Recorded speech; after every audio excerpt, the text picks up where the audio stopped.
This music video starts off with a shot of the city skyline showing us where it's been set.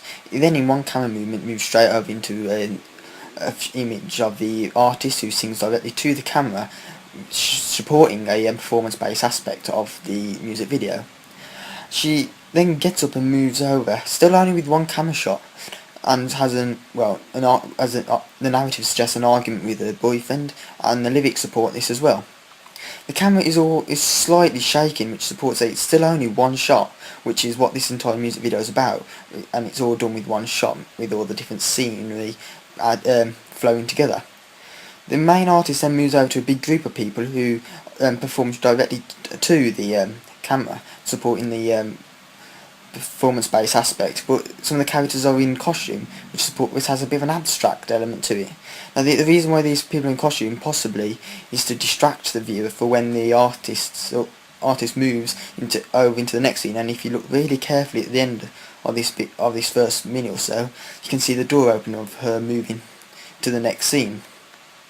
Next, the actual scenery itself opens up into another bit of scenery and starts off with an establishing shot of this new scenery with the two with the artist and the ex-boyfriend sitting at a table, possibly having an argument discussion. Now the artist has changed her clothing at this point. The camera then zooms in onto the artist for a close-up of her facial features and her body, top half of her body, and this allows time for the ex-boyfriend to move around into another scene, and for the camera to show both parts of it, almost like a split screen type thing, where it shows what he's actually doing, which links into the lyrics and the links. Yeah. Then we have another image of one of these people dressed up, which provides more abstract. It also gives a valid distraction to the viewer to allow the two main characters, the artist and her boyfriend, to move around into a cardboard car, to have possibly another argument in there, which is what the narrative and their actions suggest. And then on the back of this car shows more of these people dressed up in costume, which also provides another distraction to the viewer for the artist and her ex-boyfriend to move out into the next scene. The music video then moves on to it's the same shot, because it's the same shot all three, but goes on to another different scene and showing what the relationship used to be like. And they do this by having a big cardboard cutout of Happy Days, and the artist and her ex-boyfriend together showing intimacy and the use of a close-up of their two faces. But then the artist runs off and then appears to be lying in her bed, but she isn't really lying, it's just she's standing up, but the bed's also standing up, and to show this they've got a close-up of her face to show this.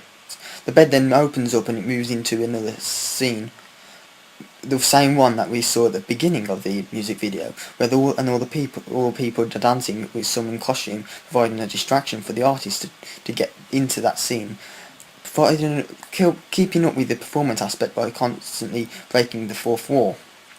There is a lot of dancing and a lot of almost celebration about this thing, which I maybe should celebrate that finally this relationship has possibly ended. But then she goes to the door, which the ex-boyfriend is standing there and slams the door on him. But when she comes back into the room and back into the starting position of the music video, all the characters and people in costume are gone, and then the music video ends in the same way it began, by going back over to a cityscape. Now this is all done with one shot, just one single shot all the way through, so all the scenes have to be put together very carefully. This particular music video challenges the analysis theory by having a balance between the narrative and the performance, as well as challenging it by having a complete narrative in comparison to others. It also challenges it by not being disjointed or a bit just disjointed, by having it's very smooth all the way through it, possibly because it's done all in one singular shot. Now, but it does follow one of analysis points on her theories by it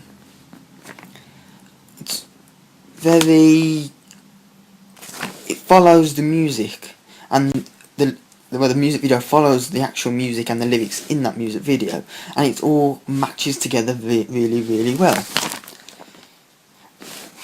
course it's done all with one shot, all the scene has to be put together, and the camera moves with the characters throughout the duration of the music video as it completes what basically is a complete loop from the start to the finish. Just like in Van Alice's theory, Goodwin's theory also has a section about whether the music and the visuals follow each other, and it does in this case.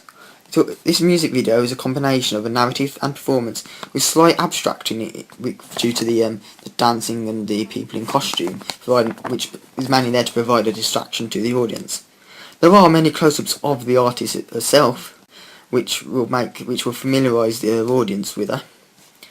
And there is the notion of looking as well, because she breaks the fourth wall on a consistent basis, providing this good sense of performance-based music video.